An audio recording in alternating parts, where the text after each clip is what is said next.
em cima do livro de 1 João, capítulo 2, estamos dando sequência às nossas mensagens de exposição da Bíblia Sagrada.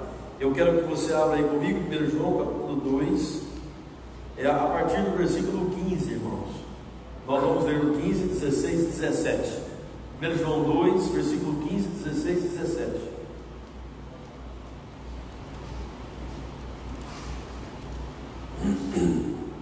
Nosso Deus seja louvado, nosso Deus é bom. Aleluia. Diz assim a palavra: não ameis o mundo e nem as coisas que há no mundo. Se alguém amar o mundo, o amor do Pai não está nele. Porque tudo que há no mundo, a concupiscência da carne, a concupiscência dos olhos e a soberba da vida, não procede do Pai, mas procede do mundo. Ora, o mundo passa, bem como a sua concupiscência. Aquele, porém, que faz a vontade de Deus, permanece para sempre ou eternamente. Vamos orar juntos? Senhor nosso Deus, nosso Pai, a Ti toda a glória, toda a honra, todo louvor, toda a adoração. Obrigado pela sua santa palavra, que produz fé no nosso coração, que abre os nossos olhos espirituais, que é lâmpada para os nossos pés, luz para o nosso caminho, e a entrada da sua palavra dá entendimento aos simples. E nessa noite eu acredito que ela vai dar entendimento para nós. Nós vamos ser edificados e abençoados por sua palavra. Obrigado, Pai, pelas escrituras, sua voz na terra, falando, expressando sua vontade. Graças pelo privilégio do Brasil, ainda hoje podemos estar te louvando, te exaltando, te glorificando. Tudo em nome de Jesus. Como eu disse, irmãos, nós estamos aqui em Natal, Rio Grande do Norte, Igreja Vida Cristã. Eu sou o pastor Luciano, um dos pastores aqui da igreja. A gente está ministrando em cima do livro de 1 João. Estamos falando, irmãos, versículo por versículo, ministrando de uma forma expositiva neste livro. E eu quero, antes de entrar nesses versículos aí que nós lemos, que são os versículos que nós vamos meditar hoje de noite, eu quero dar para vocês uma lembrança, breve lembrança do que esse livro se propõe. Primeiro, o livro de 1 João tem um propósito. É um livro que tem um propósito de gerar fé. Olha lá comigo em 1 João 5, versículo 13. Esse é o objetivo principal. É fazer as pessoas entenderem que elas têm a vida eterna. Elas saberem que têm a vida eterna. E isso você sabe por conhecimento.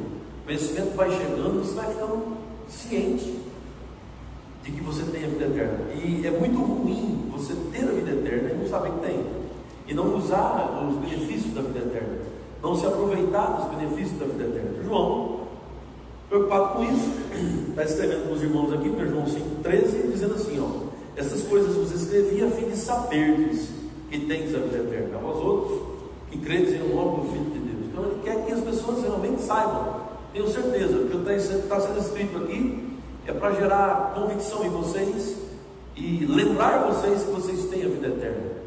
Existem duas coisas aqui. A primeira é você ter a vida eterna e não saber que tem.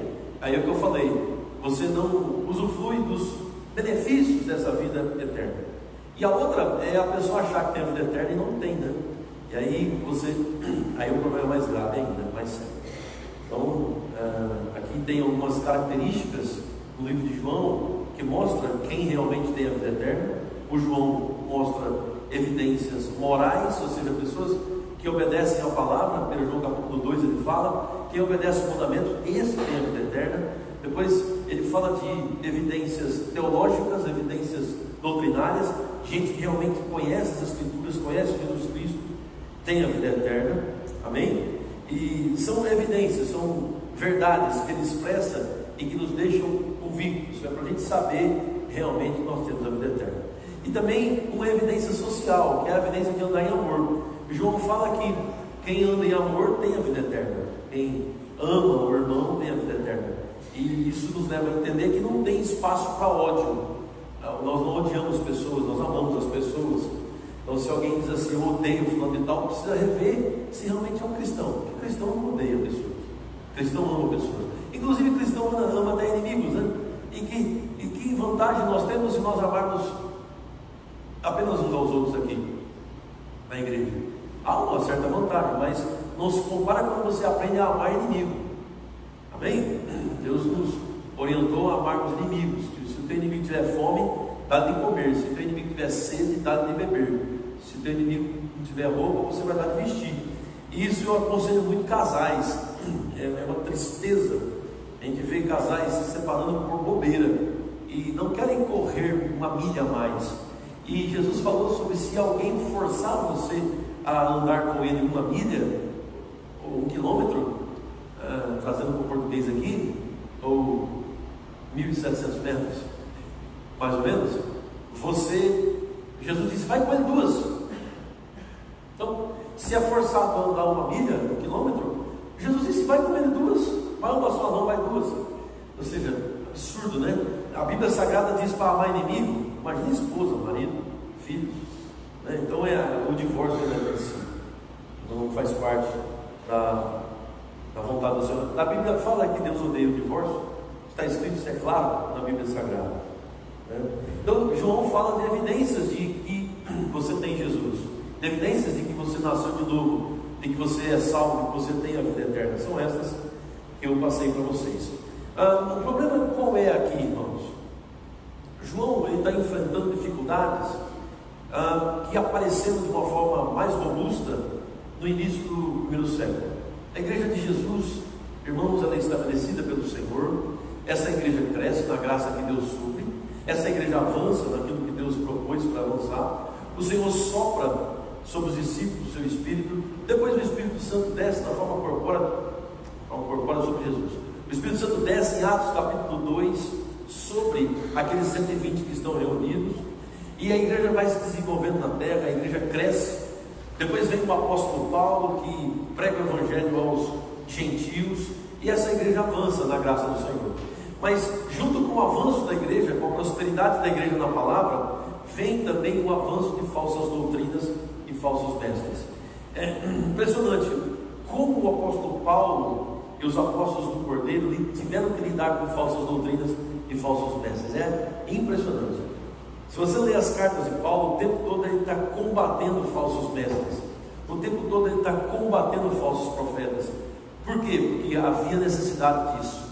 Algumas pessoas dizem assim, eu não gosto quando fica combatendo os falsos mestres, falsos profetas.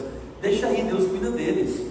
Não, irmãos, a Bíblia, o Novo Testamento principalmente todo, é cheio de ministros que falavam contra os falsos profetas e os falsos mestres contra seus ensinos. Então é necessário a igreja sempre combater falsos mestres e falsos profetas. Porque, olha só, nós agimos baseado no que nós cremos. Como a nossa doutrina ela é distorcida, errada, nossa fé é errada. E quando a fé é errada, oh glória, o rei está voltando, o estrondoso, estonteante. Eu acho que o irmão está lendo muito 2 Pedro capítulo 3, né? Que fala sobre o estrondoso barulho, só que vem acompanhado de fogo, né? Misericórdia. Aleluia. Onde é que eu estava?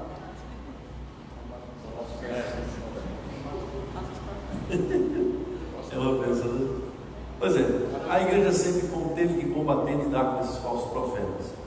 Infelizmente, nós também temos que fazer isso, faz parte da nossa vida. E aquilo não é diferente. Uma doutrina estava prosperando, errada, infelizmente, mas havia um propósito de Deus por trás. Que doutrina errada era essa, irmãos? Era uma doutrina que é chamada por alguns teólogos de concubinato, dos gregos com judeus. É como se os judeus e os gregos tivessem se relacionado e formado uma doutrina diabólica chamada gnosticismo. Gnosticismo vem de gnose, é conhecimento. Os gnósticos, irmãos, eles tinham como premissa a ideia de que, primeiro, o pecado nem existia para eles. Segundo, essa história de que Jesus era Deus também não existia. Terceiro, eles achavam que o conhecimento e as coisas da vida mais profundas, elas viriam através de experiências cósmicas, experiências sobrenaturais. Eles, na verdade, irmãos, estavam tentando se infiltrar na igreja para tentar destruir o cristianismo, ou o evangelho, né? Naquele tempo se falava cristianismo. A palavra cristianismo foi falada só depois do século III, por Constantino. Então eles estavam se infiltrando e a situação estava ficando difícil, porque os crentes estavam ficando cada vez mais apáticos. A igreja estava sofrendo ataques desses falsos profetas. A divindade de Jesus Cristo estava sendo colocada em xeque, porque o gnóstico não acredita nisso. Estava sendo colocada em xeque a ressurreição de Jesus, porque, como eu disse a você, a doutrina que eles formaram no gnosticismo naquele tempo era um concubinato, era uma junção da filosofia grega com os judeus errados. A filosofia grega tinha uma visão dualista da vida. A visão dualista da filosofia grega era a seguinte: se for matéria, não presta, não vale nada, não tem força, é insignificante. Se for espiritual, aí vale alguma coisa. Então os gregos tinham essa ideia do material e do imaterial. Por exemplo, eles não acreditavam, por causa dessa doutrina falsa, como eu estava falando para vocês, doutrina falsa traz conduta falsa, conduta errada. Por causa dessa doutrina falsa, irmãos, os gregos não acreditavam em criação. Os gregos nunca acreditaram que foi Deus quem criou o mundo. Nunca. Naquele tempo essa doutrina estava tentando combater Gênesis capítulo 1, que fala que Deus criou os céus e a terra e todas as coisas. Esse dualismo grego, irmãos, que diferencia a matéria do imaterial, que dizia que aquilo que é material não valia nada, eles também não acreditavam na encarnação de Jesus. Porque eles diziam assim: bom, peraí, se Jesus é Deus, por que Deus encarnou? Por que Deus virou matéria? Deus se rebaixou? Então, esse Jesus não é Deus.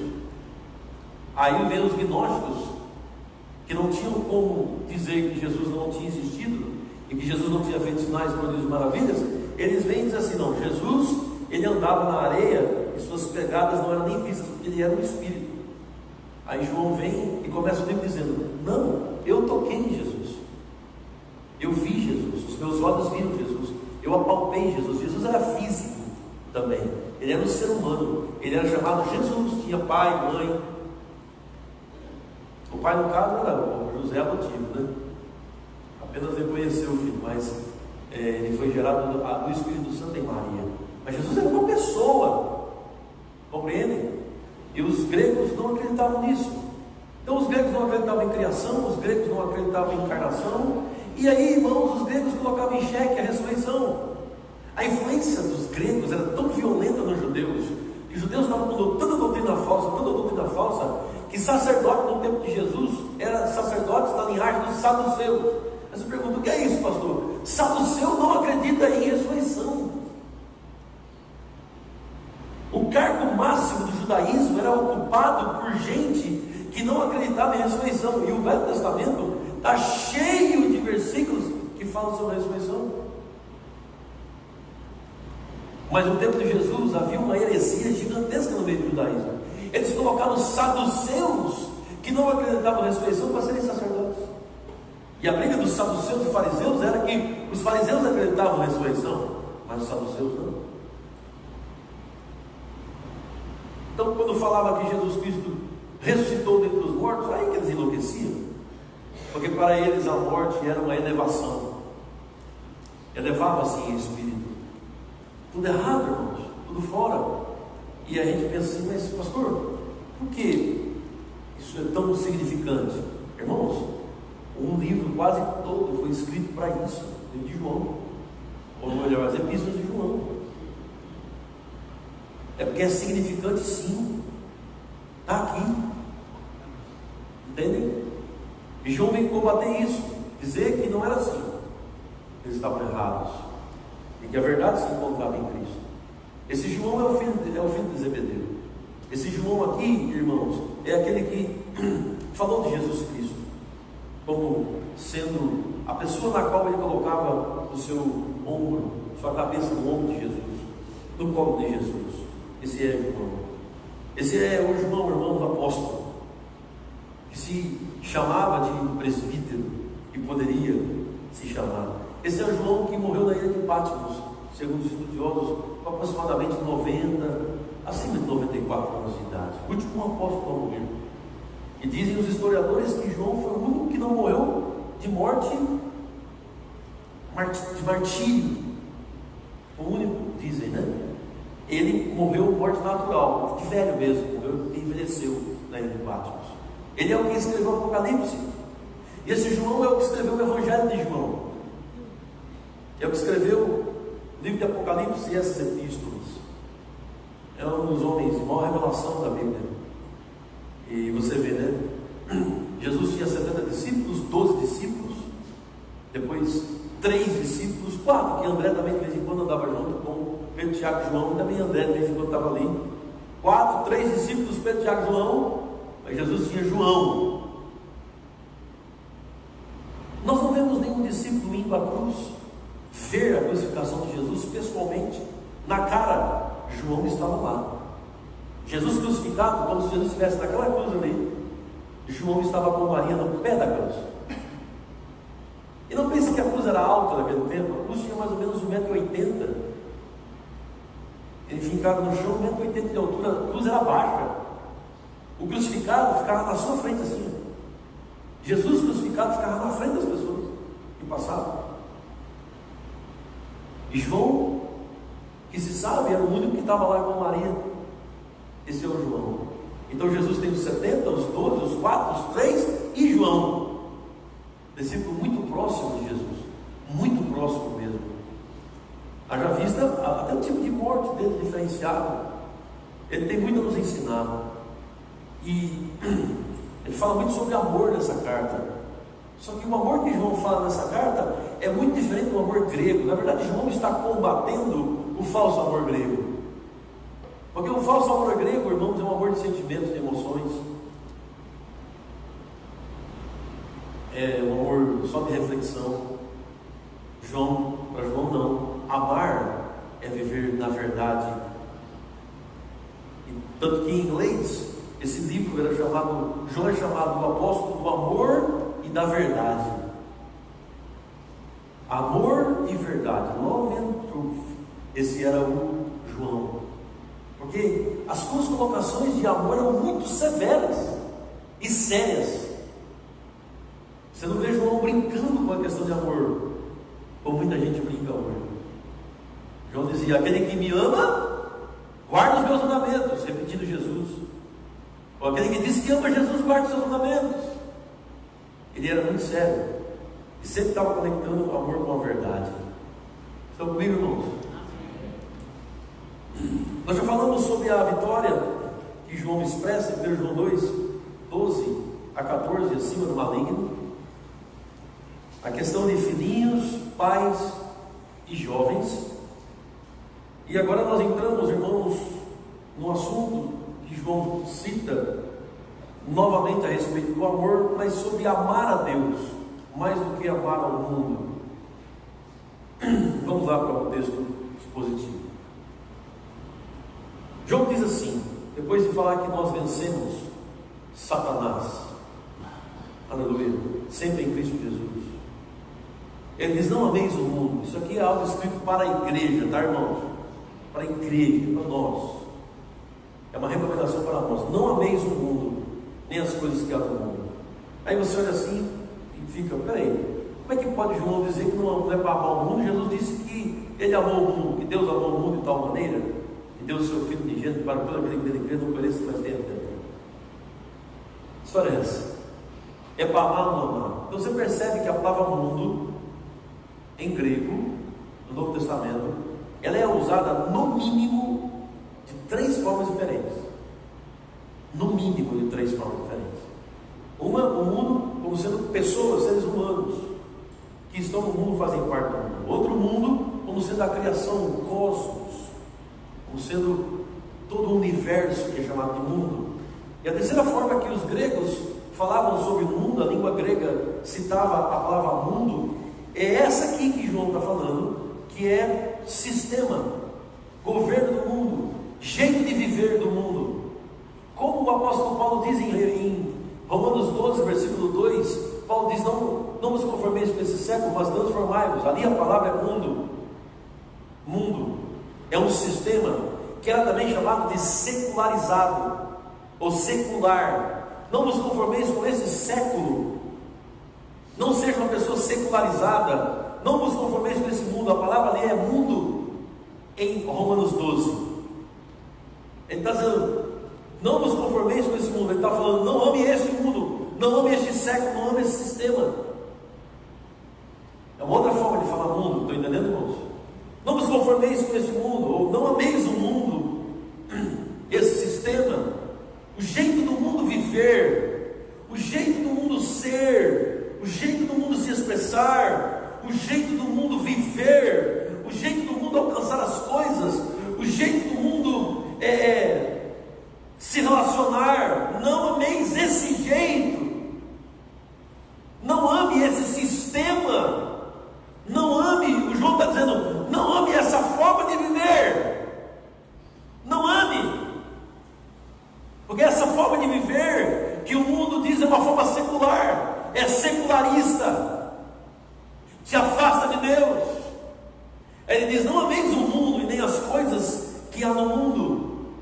Se alguém amar o mundo, ama o mundo, porque o amor do Pai não está nele. João aqui está falando sobre uma pessoa que está imergida no mundo, no secularismo, respira o secularismo, pensa no secularismo, fala no secularismo. Secularismo do mundo, tá, irmãos?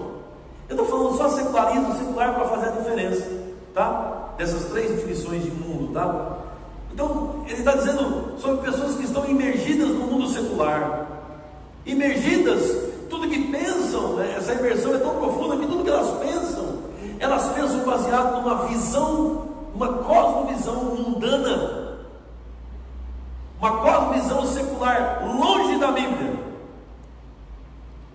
Tudo que elas fazem baseado numa crença longe das Escrituras, não como a Bíblia ensina, mas o contrário do que a Bíblia ensina é o secularismo, é o mundo. Por isso que o João diz, quem está imergido nesse sistema secular, ele não tem o amor de Deus no coração. Ele não pode, porque o amor de Deus no nosso coração é a nossa cosmovisão. O amor de Deus no nosso coração nos faz pensar e viver totalmente diferente do secularismo. Então é inadmissível para João alguém ter Jesus no coração e ter o amor de Deus, e ao mesmo tempo pensar, viver, andar, estar imergido, refletir, agir, reagir como uma pessoa secular. É impossível na visão do João. Não dá. São coisas que não se batem. Por isso que ele diz, se alguém está imergido nisso, o amor do Pai não está nele. Se tivesse o amor do Pai, ele pensaria diferente, não como secular, ele agiria diferente, ele reagiria diferente. E deixe-me falar um pouco sobre a questão de reagir. É muito importante como nós reagimos. Preste muita atenção como você reage. Duas coisas influenciam nossas reações. A primeira, irmãos, é a nossa nova natureza. Nós somos uma nova criatura em Cristo Jesus. É inadmissível um cristão reagir na carne, sempre. Não pode. Quando você vê injustiça, tem que fluir de você, tem que brotar de você e de mim. Senso cristão, amor de Deus. Não pode toda vez vir um impulso carnal, e a gente ser dominado por isso. Nós nascemos de novo, igreja. E uma outra forma de reagir, que mexe com nossas reações, não forma. Outra coisa que mexe com nossas reações é a questão do que nós nos alimentamos. Você sempre terá dificuldade com a sua carne, irmã. Por isso que você tem que se alimentar do seu espírito, alimentar a sua vida espiritual, para colocar a sua carne sempre em submissão. Paulo disse, fazei, pois, morrer a vossa natureza diabólica. O que Paulo está dizendo? Se alimente do espírito, despoje do velho homem, se renove no novo homem. Paulo está falando sobre a realidade de que nós temos uma carne que puxa para baixo, e nós somos recriados que puxamos para cima. E a boca fala do meu coração está cheio. Do que nós nos alimentamos, o que nós nos alimentamos vai fazer diferença na reação. Então, se a gente não se alimentar, mesmo sendo uma nova criatura, se a gente não se alimentar das Escrituras, da palavra, das coisas de Deus, nossas reações serão naturais. entendem? Ou podem até nossas reações serem espirituais, porque nós nascemos de novo, mas o que vem depois é uma renovação de mente errada. É uma renovação de mente distorcida. Ao contrário, salta algo do Espírito. Por exemplo, alguém pisa na bola com você, salta algo do Espírito, perdão, amor no coração, ser bondoso, e você começa assim, mas não está alimentado das Escrituras. Logo em seguida você torce para a pessoa se dar mal. Porque não está alimentado. Nossas reações são reações seculares se a gente não comer as Escrituras. E aí, irmãos, eu quero dizer primeiro, parabéns que você está aqui. Eu tenho visto, eu sei todos, quase 100% de pessoas que estão se alimentando e pessoas que não estão se alimentando na nossa igreja. E eu sei, irmão, vai dar bronca quem não está se alimentando. Vai dar bronca. Não adianta, amados. Por outro lado, parabéns, porque você está comendo. Eu sei que tem algumas dificuldades de muitos de vocês aqui, mas eu sei que você está aqui. Isso faz diferença. Sentar para ouvir é se alimentar do amor de Deus. Irmão, sentar para ouvir é chave. Quem não senta para ouvir, eu estou falando para sentar para ouvir, não é só a internet. A internet é muito bom, mas eu estou falando vir para um culto, sentar e ouvir. Como entristece meu coração, porque eu sei que um monte de gente na vida cristã não está vindo aos cultos, sentando para ouvir. Aí, irmãos, a reação vai ser uma reação natural, secular. Meu irmão, minha irmã, venha aos bagaços, venha em frangalhos aqui, mas venha. Não importa como você está. Pastor, estou nas últimas. Que bom, você veio para o lugar certo. Aqui é lugar para quem está nas últimas mesmo. Venha. É chave sentar para ouvir. Ouvir na Bíblia, o verbo ouvir, no grego e no hebraico, é igual a obediência. Ouve, ó Israel. Não é obedeça, ó Israel. A Bíblia fala, ouve, ó Israel, não é obedeça. Por quê? Porque quem ouve, obedece. Parabéns, você está ouvindo, irmão.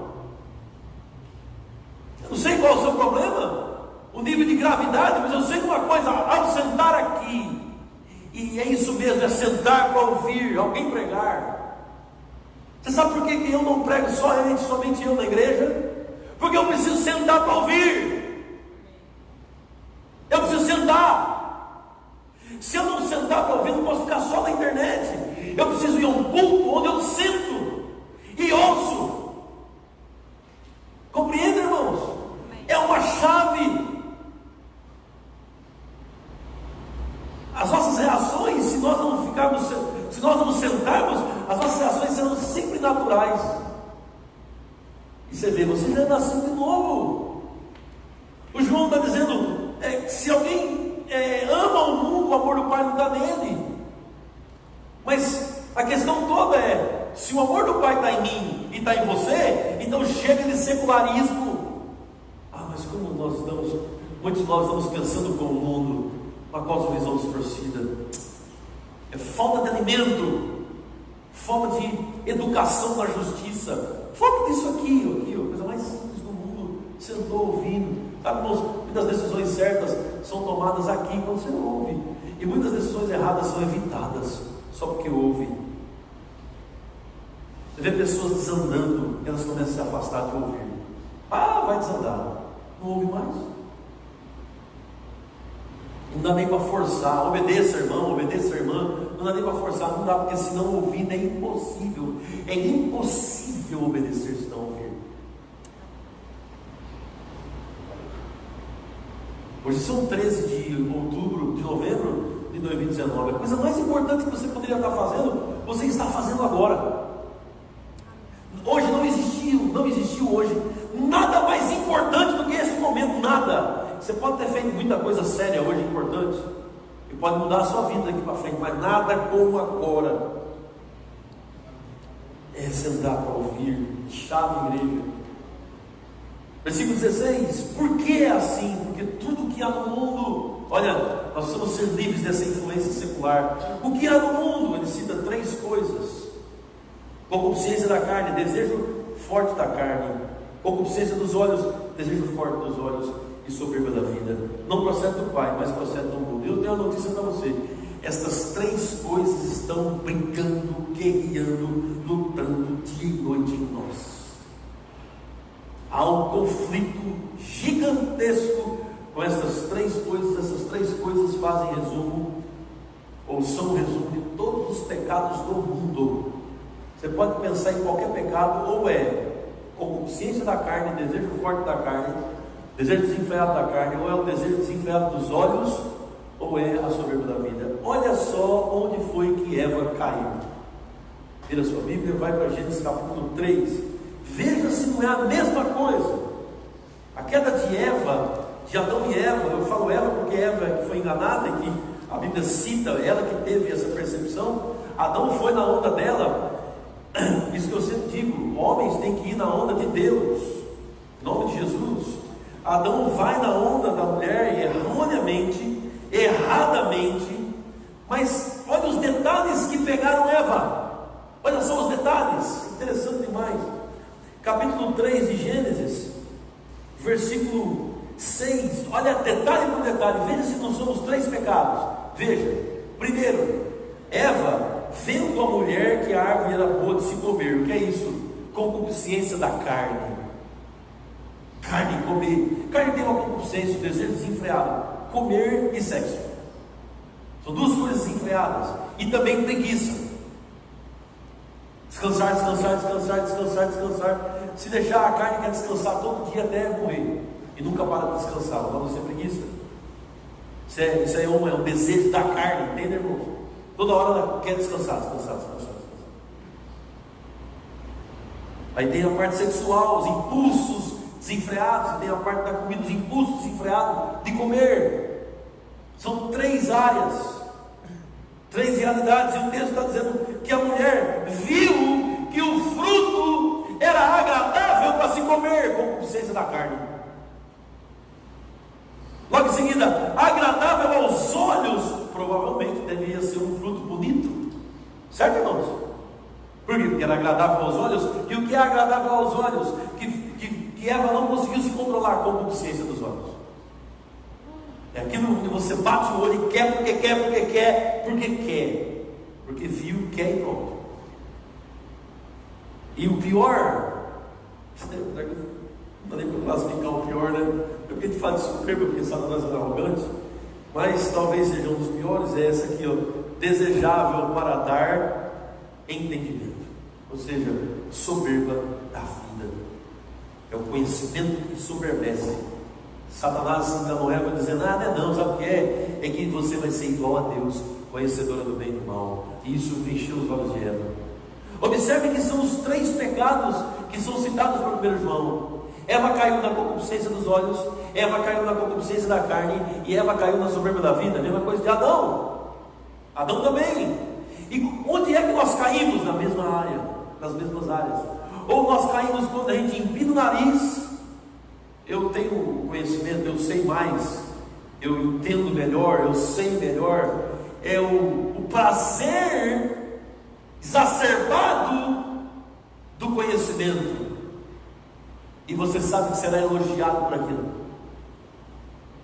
Você sabe, isso é soberba da vida, é arrogância da vida.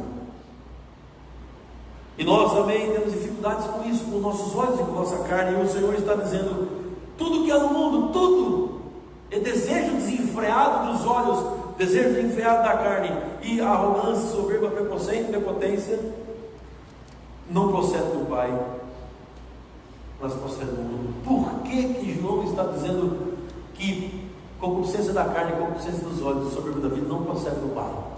Porque para os gnósticos procede. Porque para os gregos procede. Para os gnósticos e os gregos, Deus é quem tenta. Na verdade, Deus ninguém tenta. O homem é tentado por sua própria cobiça. Estão entendendo, irmãos?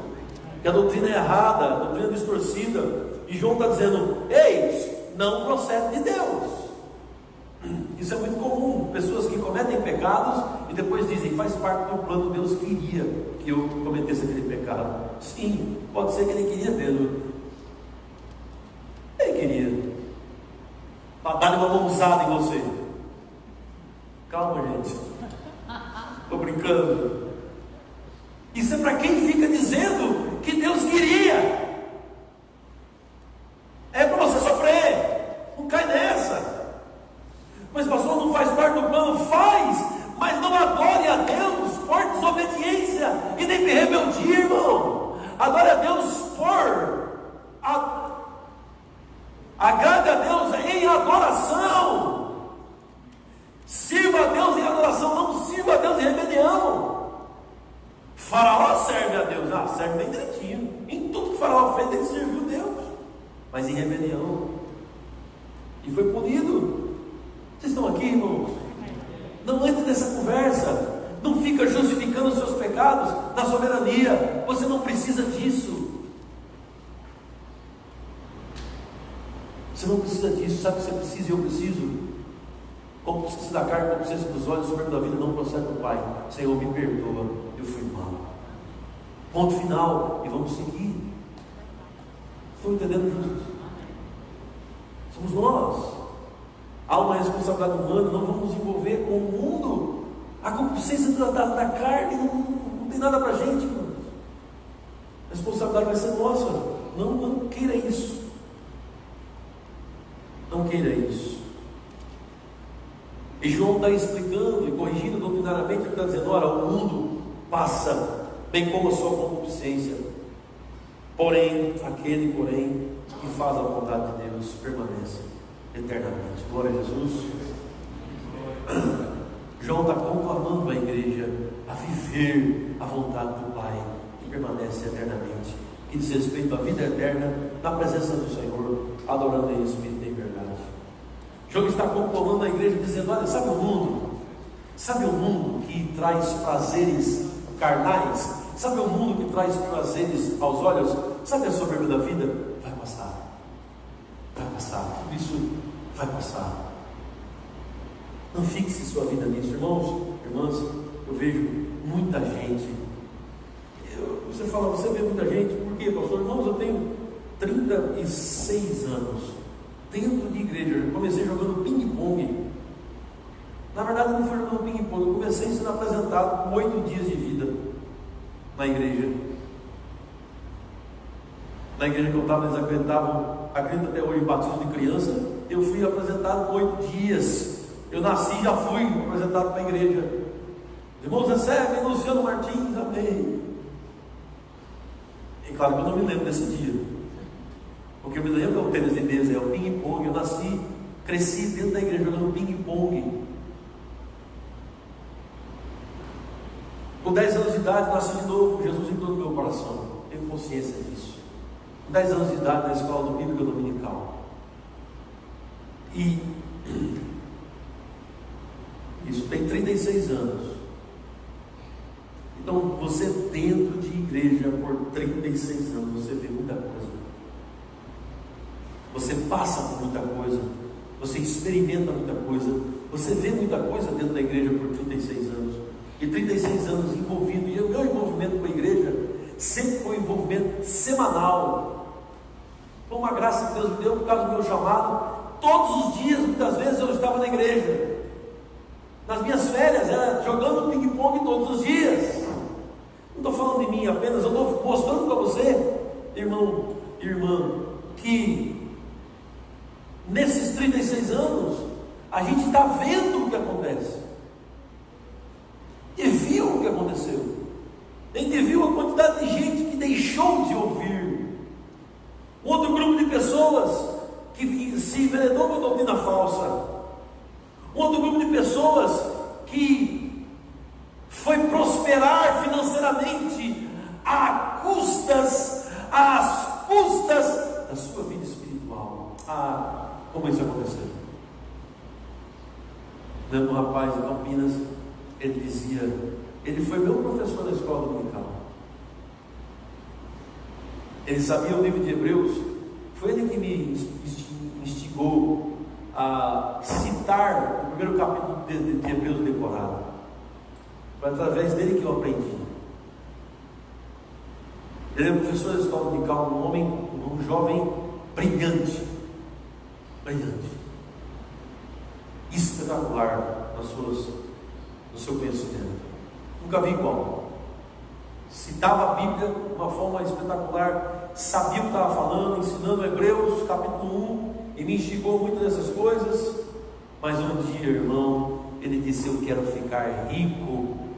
Só essa frase ele disse: eu quero ficar rico. E ele ficou. A mente era brilhante, Deus deu uma mente espetacular, extraordinária. Todo concurso que ele fazia, ele passava. Passou nas melhores universidades, passou nos melhores empregos, entrou nas melhores empresas e enriqueceu. E perdeu sua vida, perdeu seu casamento, perdeu tudo que tinha às custas da vida espiritual. Eu quero ficar rico. Estou entendendo, irmãos? E morreu. Então a gente vê pessoas às custas de uma vida espiritual, da sua vida espiritual, estão enveredando por caminhos de riqueza. Irmãos amados, estou aqui como o ministro do Evangelho para dizer a vocês: alerta, irmãos, acordem. Nós estamos vivendo, irmão, dias difíceis, dias complexos. Os princípios são os mesmos. Voltem a ouvir.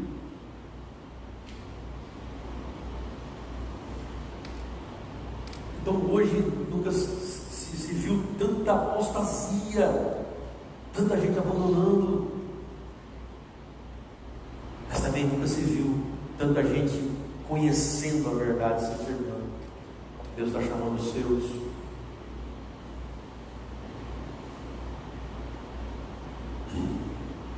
Hoje a gente aqui na igreja tem uma dificuldade gigantesca hoje, que nós não tínhamos no passado. Quem está aqui desde o início sabe. Pessoas para o diaconato, muitas vezes falta. Pessoas para ajudar em qualquer coisa na igreja, falta. Pessoas para fazer uma coisa ou outra, é tudo muito difícil.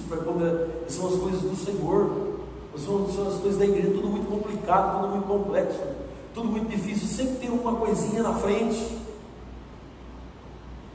Mas as coisas do mundo estão tudo aí muito fáceis. Alerta, acorde, igreja. Não se deixe envolver. Vida cristã é persistência. Grave isso. Vida cristã é persistência. Ficar firme ali, ouvindo. Não se preocupe com os ventos de doutrinas. Não se preocupe com gente que está despontando. Não se preocupe. Fique firme nas suas convicções com o Senhor. Uma vida simples. Vamos seguir adiante com convicções, com uma vida simples diante de Deus. Nós amamos a Deus, Ele derramou o seu amor no nosso coração, irmãos. Esse mundo passa, tudo está passando. Não queira enriquecer às custas da sua vida espiritual. Não queira chegar onde Deus não quer que você chegue, às custas de uma leitura da Bíblia, às custas de um culto, às custas de se reunir com os irmãos. Não pode isso. Mas viva, irmão, irmã, na vontade do Senhor. O apóstolo João diz: aquele que faz a vontade de Deus permanece eternamente. Deus tem um povo, igreja. Esse povo fará a sua vontade nessa terra. Esse é o povo que foi salvo pela vontade soberana de Deus. E é muito bom falar sobre vontade de Deus, porque Jesus cumpriu a vontade de Deus. E sabe qual era a vontade de Deus? Maravilhosa, preciosa. A vontade de Deus era que nenhum dos que Deus entregou para Jesus se perca. E Jesus prometeu não perder nenhum. E ninguém se perderá dos eleitos em Cristo Jesus. Mas pastor, se é assim, precisa o senhor pregar do jeito que o senhor está pregando? Precisa. Pedro pregou, João pregou, Paulo pregou, todos pregaram assim. Eu não posso mudar. Todos pregaram assim. A vida cristã é um constante alerta à igreja, alertando os irmãos. Glória a Jesus. Jesus cumpriu a vontade de Deus, irmãos. e nós seguimos seus passos. Deus tem uma vontade para nós. E veja se esse versículo não é igual a Romanos 12:2. Não vos conformeis com esse século, ou seja, não vos conformeis com esse mundo, ou seja, a concupiscência da carne, a concupiscência dos olhos e a soberba da vida passa, esse é mundo. Não tome essa forma, mas transformai-vos pela renovação da vossa mente. Aleluia, o Pai me ama, eu tenho o amor de Deus derramado no meu coração, pelo Espírito Santo que me foi dado, essa é a renovação da mente. Mas transformai-vos pela renovação da vossa mente, para que experimenteis o quê? Um ponto na prova. Para que experimenteis o quê, igreja? Qual seja, veja se não é a mesma coisa. Para que experimenteis, é impressionante, parece que João esteve com Paulo e mudou as palavras. Para que experimenteis qual seja a boa, agradável e perfeita vontade de Deus, a qual quem pratica, quem vive, quem faz, permanece, a Bíblia diz, eternamente. Aleluia, igreja. O amor de Deus está no seu coração, ele foi derramado pelo Espírito Santo, a vontade de Deus está presente em você. Renove a sua mente hoje de noite. Esqueça do mundo, tudo passa, igreja. O mundo passa, sua concupiscência. E eu encerro onde eu comecei hoje de noite, dizendo aos irmãos: parabéns, Deus continue te abençoando. Você está ouvindo. Esse é o caminho. Senhor, nos ajude, Pai. Vamos orar em nome de Jesus Cristo, a continuar ouvindo, Pai, que o mundo passa, a continuar ouvindo que toda a concupiscência do mundo não vai prevalecer, a continuar ouvindo, Pai, que aquele que faz a sua vontade permanece para sempre. Nos ajude, Pai, a continuar ouvindo que o amor do Senhor habita em nós, que foi colocado no nosso coração pelo Espírito Santo. Nos ajude, Pai, a continuar ouvindo as verdades eternas, Pai. Sejam elas por alerta, sejam elas, Pai, trazendo ânimo, força, levantando, sejam elas trazendo arrependimento em nós, Pai. Nos ajuda a continuar ouvindo e crendo e ouvindo e crendo, ouvindo a Sua palavra, Pai. Nós pedimos isso, Pai, em nome de Jesus. É uma súplica do nosso coração, Pai. Uma súplica, um clamor do nosso coração. Pai, faz o teu povo continuar ouvindo aqui na vida cristã, Pai. Traga o seu povo para continuar ouvindo, Senhor, para continuar se meditando na palavra, Pai, continuar se submetendo às Escrituras, Pai. Em nome do Senhor Jesus Cristo é o nosso pedido hoje de noite. Que cada um dos nossos irmãos que estão aqui continue tendo esse coração sensível para vir na quarta-feira, a despeito de dificuldade, de problemas, de lutas, de tudo, mas continuar vindo, ouvindo. Oh Senhor, Senhor Jesus, nos ajuda, Senhor Jesus. Ajuda nossos filhos, Pai, nossas esposas, nossos maridos, Pai, ajuda, Pai. Precisamos da sua força, Senhor. Clamamos aos teus pés, nos lançamos aos teus pés. Em nome do Senhor Jesus Cristo. Vamos ficar de pé, igreja. Em nome do Senhor Jesus Cristo. Por favor, Ana Lígia, eu lançarei aos teus pés, e na capela mesmo, não precisa dos instrumentos. Em nome do Senhor Jesus Cristo, nos lançamos aos teus pés, Pai. Nessa noite, precisando de ajuda, Pai. Tu és a nossa força, confessando a sua palavra, Pai. Em nome do Senhor Jesus Cristo. Senhor Deus. Grande é o teu nome, glorificado seja o teu nome, Pai. Oh Jesus, tua graça, tudo que nós precisamos. Senhor. Irmãos, a Bíblia diz que se pedimos alguma coisa segundo a sua vontade, Ele nos ouve. Oh glória, Ele nos ouve, Ele nos ouve. Aleluia. Ele nos ouve, aleluia. E se sabemos que Ele nos ouve, quando alguém pedimos, estamos certos de que obtemos os pedidos que lhe temos feito. Aleluia, Pai. Obrigado por sua vontade, Senhor. Sua graça, Senhor. Tua graça em mim é mais do que eu preciso. Toda a igreja, vamos cantar Na palavra a Bíblia Sagrada. Novamente, ouvindo. eu Espero em ti, atraído estou. atraído estou. Teu Espírito me recriou. Teu Espírito me